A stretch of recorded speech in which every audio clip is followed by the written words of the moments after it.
Morning, what's going on YouTube? All right, well, I haven't put a video out in a while, and I've been just kind of going through motions day to day, whatnot. Um, and Indiana has gone and changed its restrictions on firearms. So now, as of 2025, the 6.5 Creedmoor is allowed on public ground. I believe they say 223 minimum bullet diameter is 223. So anything 223 or above, you're good. So I can finally use my Creedmoor on public property. And so since that came about, I got to thinking, it's like, you know what? I'm gonna go ahead. I've already done it, but I was thinking I'm gonna upgrade my scope. And not that I don't like the Weavers. I like Weaver scopes, but I also like Vortec. So I ended up taking the Weaver off of my Creedmoor, and I upgraded to a Vortec. And a couple friends of mine have been buying. They asked me about, and it's like, well, what, can you,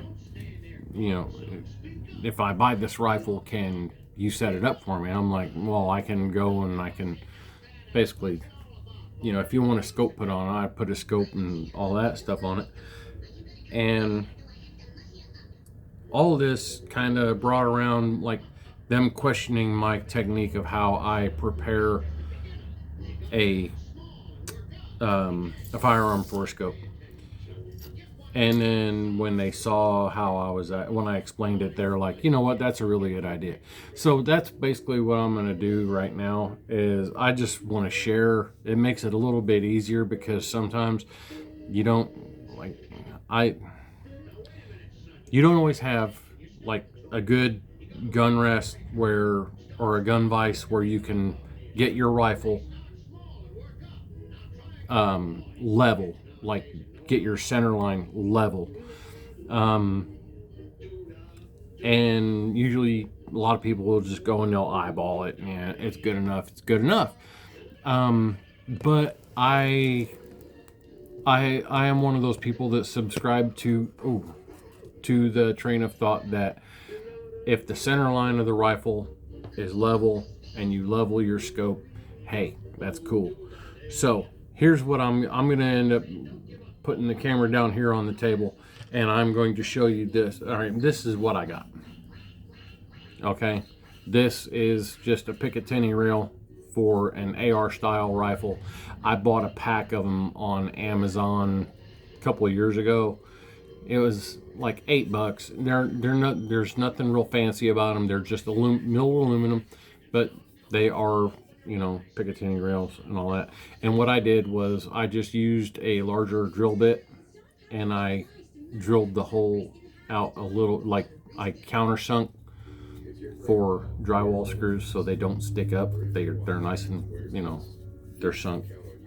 So they won't interfere. They're just a chunk. This is just a piece of deck board that I had left over and like scrap stuff. So so that's all that is. But all you got to remember is when you do this, you want to make sure that you have a way to level this on whatever surface you're working on. You don't have to worry about leveling it this way. It's not going to matter. You want it level this way because that's the way. If your rifle's if this is canted and you level your scope on there, then your scope's going to be canted. You're defeating the purpose of doing this. So what I'm gonna put you guys down on the table now, and I'm gonna show you what I got going on here. Let me see. Where's my? Okay, there's that. And I'm gonna make a few adjustments right here, and let's see if I can do this. No, it's not gonna let me. Okay, so I think you'll be able to see okay. Let me get these out of the way. So what I got right here is I just got a little, one of my extra Allen wrenches. I'm going to set this like that, and hopefully you guys will be able to see this. So one of the things that I use is, this is just a line level. And you can get these at Lowe's. I believe you can even get them at Walmart and Harbor Freight, anywhere. It's just like a couple dollars. It goes on a dry line, but you can see it has flat edges on it, but it's just a little bubble level. And I like using this because I can set it on that Picatinny rail and it'll stay. Okay, so basically what I'm going to do is I'm going to put this on here. I'm going to put that bubble level. I'm going to turn this way for you guys. I'm going to put this bubble level where it's right over the Picatinny rail, and I'm looking down and I can see that bubble is level. So now I don't want to move this. You know, I don't want to move the block. I mean, I can bump it and touch it and whatnot. It's not going to move. Okay, so I know that this is level. So now what I'm going to do is, all right, this right here is another Vortex. This is the Crossfire 2.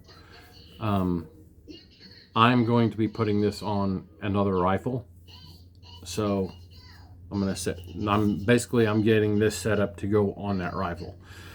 So what I'm going to do is I'm going to take my ring bases, and I'm going to just put these on here. And it doesn't matter right now if I move this this block of wood or not, because I can always go back and I can put that bubble. This right here, I'm not worried about torquing this because I'm going to be taking these off again. This right here, this Picatinny rail is literally just here, like it's setting the gap between my scope rings or my ring bases. Okay, so now this is what I got. See, that's, I go to any other Picatinny rail and it will line up. So now I'm going to go back and I'm going to put this on here again, and I'm a little bit off. So what I'm going to do is I'm going to slide that out just a little bit, or in, I'm sorry, until I get that bubble level right where I want it. And that's good right there. So now I'm going to pull it off. Now I have to be more careful. If I do move it, I have another bubble level. I don't exactly remember where this came from, but this is literally just a little bubble. It's just the tube. Now, anybody that knows Picatinny rails, you got more than one groove, and I can set this down in that groove, and I'm good. I'm good right there. And so I'm going to set that aside. So now what I'm going to do is I'm going to take my scope and I'm going to set my scope in here. Okay, and then we're going to go ahead and put our caps on.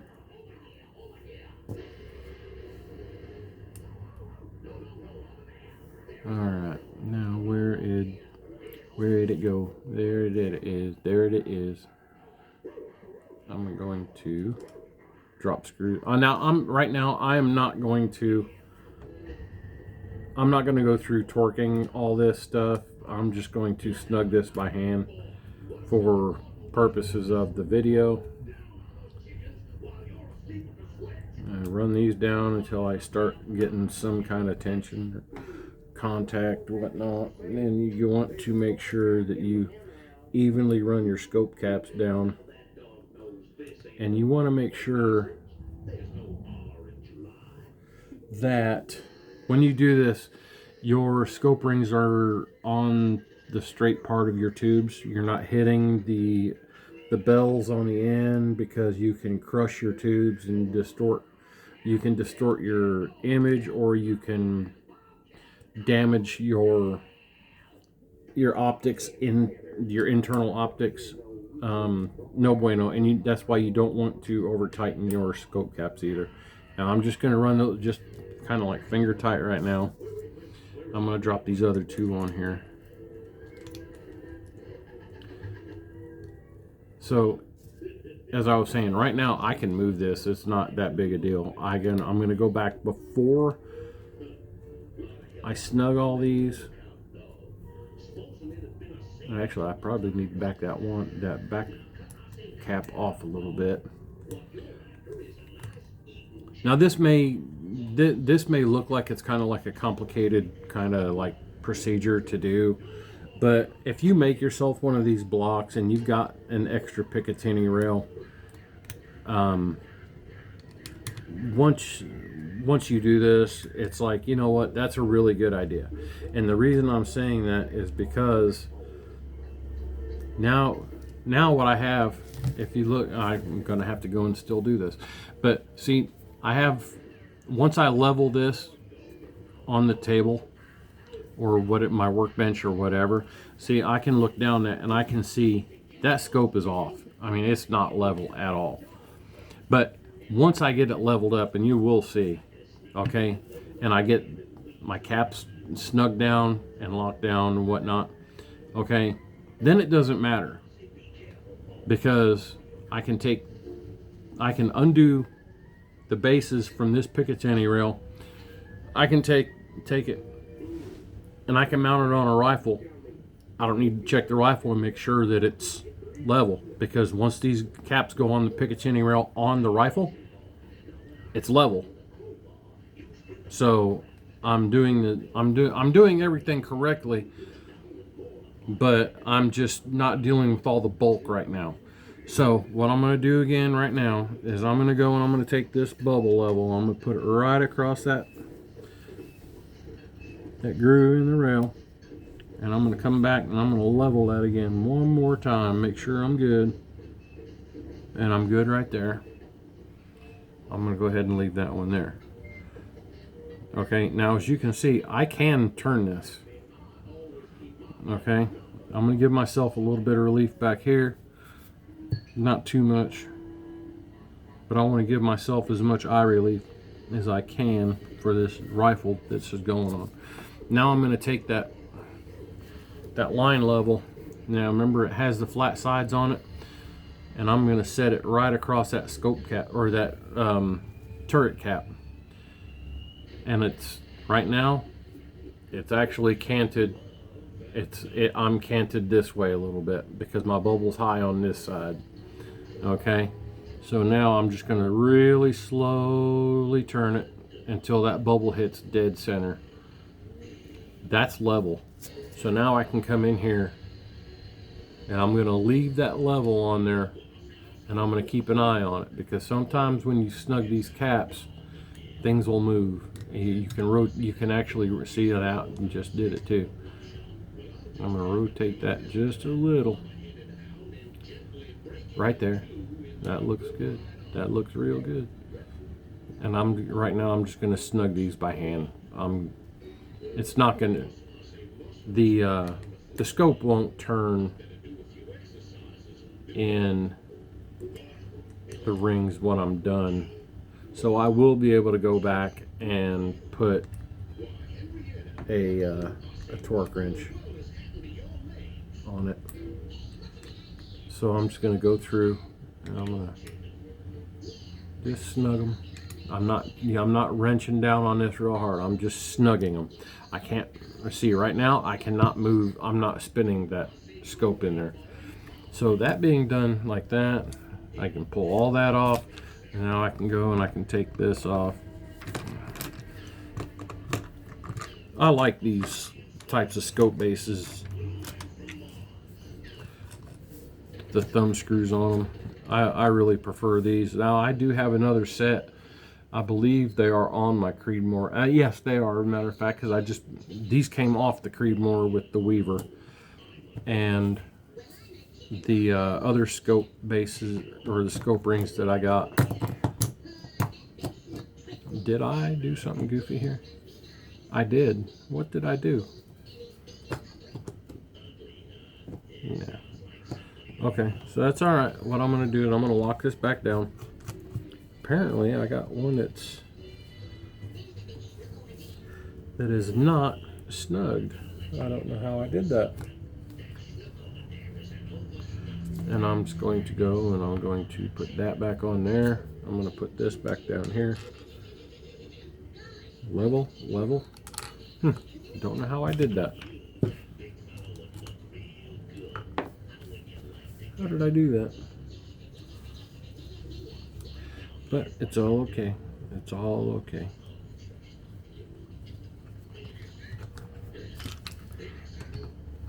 I'll snug these rings back down on the rail just to make sure. Nice and snug.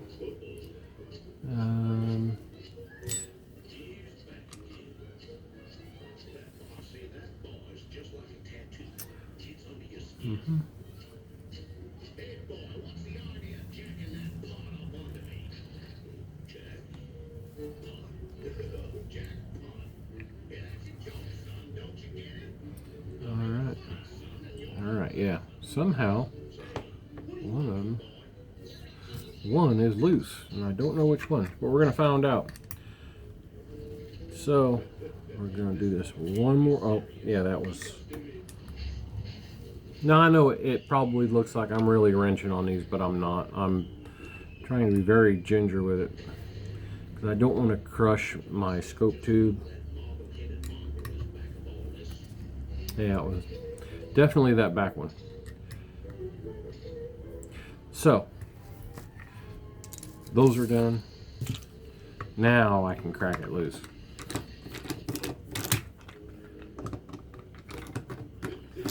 That's all that takes. And it's not like this costs a whole lot of money to make, but this is just one of those things if you make one of these bases and stick it in your gun bench or whatever, in the bottom of your gun cabinet, whichever one you prefer. Why am I having an issue clearing there? I haven't had this problem before. There it went. Now I gotta put the nut back on it. So anyway, as you can see, I'm gonna bring you back up because it's kind of hard for me to see like that. So now you can see, okay, my turrets are level and plumb to my bases. So now I can take it to a rifle, put it on, clamp it down on the Picatinny rail, and it's good to go. I won't have to go. I'll still go for my my own I don't even know what you want to call it. My own amusement. Okay, I will still go after I put this on the rifle, and I don't know why, but I can still lay this across the rifle pick rail, and I can try to hold it and then take the line level and put it across the top of that, and it'll tell me if it's level or not. I really need to get one of the scope levels, the one that mounts on the tube and sticks out, but I don't really like stuff sticking out on the rifle like that. So anyway, that's all it is. See, that right there is ready to go on another rifle. But simple as that. Just a pick rail on there. Again, they're not expensive. You can get them in different lengths on Amazon. I think you can get them like 2-inch pad. You can get like the 2-inch pads where you can spread them, or you can get that goes from the 2-inch to the 4-inch to the 6-inch. Or it's 2, 4, and 8. I think it doubles every time. 2, 4, and 8, yeah. So, but that's all it is. It's so simple. I don't have to go and get guns out of the cabinet and set them up and have, a bunch of other stuff. I can do this right here. I can do this at the table while I'm eating my lunch, my dinner, whatever. I'm not taking up a bunch of room in the house. I'm not making a big mess for my wife to complain about or anything like that. Just something so simple. But try it out, and I think you're gonna find out you're gonna like it. I don't know why I didn't think of doing that before, but it happens to work. But yeah, that's pretty much what I've got for my video today, and hopefully with early duck and goose right around the corner, and then we've got upland bird, and deer season. You know, I mean, we're talking just, well, early duck and goose is just around the corner, like a month or so away, something like that. Or is it October, something like that? Yeah, it's August, September, October. Yeah, we're coming up on it. It's just around the corner. And then, so we got early waterfowl. We got upland going to be opening up. We got deer season, and then coyote and all that's going to be opening up. But that's another kind of story. My grandson is excited to go duck and goose, and I think he's going to try upland game hunting this year. I haven't been upland bird hunting, but the only thing I know we have around here is quail. We got bobwhite quail. Matter of fact, me and my son and my grandson, we were fishing down at one of the local lakes by one of the public hunting areas, and that's all you could hear was the bobwhites. So I'm excited. I know they're there. We'll go see if we can do something about some of them. Be nice to put some of that meat in the freezer. So anyway, that right there, that's just my little thing for, helping everybody out. Don't know exactly offhand what I'm going to title the video, but hopefully I'll get some likes, some comments. Hey, I don't figure I'm asking too much. If any of my videos have been helping you guys out, just comment thanks, or let me know what you like about it. If there's anything that I didn't mention that you want me to go back, if I have to, I will go back and I will make another video and I will cover the stuff that I didn't happen to mention in this video. Just give me some likes or something like that. I've seen a couple of my videos, especially the one, my first Hatfield SAS 12 shotgun video is at, I want to say, 874 views. I've had a few comments on it. I'm not looking to be monetized or anything like that, but I mean, you guys, if you watch my videos, give it a like. If you want to share it. That's cool. I'm not asking you to subscribe, but if you want to subscribe and check out any of my other videos, I'm thinking about swinging. One of two things is going to happen. Okay, I'm going to stop doing videos because I don't get a whole lot of feedback, positive or negative, from anybody. So I'm either going to stop doing videos, or I'm going to shift gears and start doing more tech stuff, whether it be guns, guitars. I know I haven't done any guitar videos yet, but I don't know what I'm gonna do. But I feel like something's got to break. I really just try to put out informational videos to help everybody else out, and maybe I'll learn something along the way too. But I mean, if I could get I've got a few, I think I've got, which this is going to sound kind of sad because I've been doing this for just over a year. But I've got like 12 subscribers, and I don't know. Again, I'm not looking to be monetized, but I'd like to see, a little bit of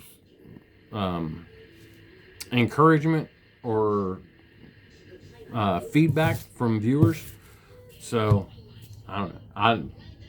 Y'all do what you got to do, and I figure I'm gonna end up doing what I got to do. I don't know. I kind of enjoy doing this because I feel like information from other people is like really handy to have. That's how I learned most of the stuff that I do know how to do. Is even growing up as a teenager, most of my friends were my dad's friends, so they were always older. I always learned from the old timers. Now I'm the old timer, and trying to pass things on to my grandkids and things like that, even my kids. But that's where it's at, man. But anyway, I'm going to go ahead and knock this one off. Feel free to comment, like, share, subscribe, whatever. And till the next time, I want to say the same thing I always do. I want to thank all first responders, police, fire, EMTs. I want to thank all members of our United States military services, past and present. We hope you all come home soon. We hope you come home safe. And until the next time, I'll talk to you guys later. Have a great day.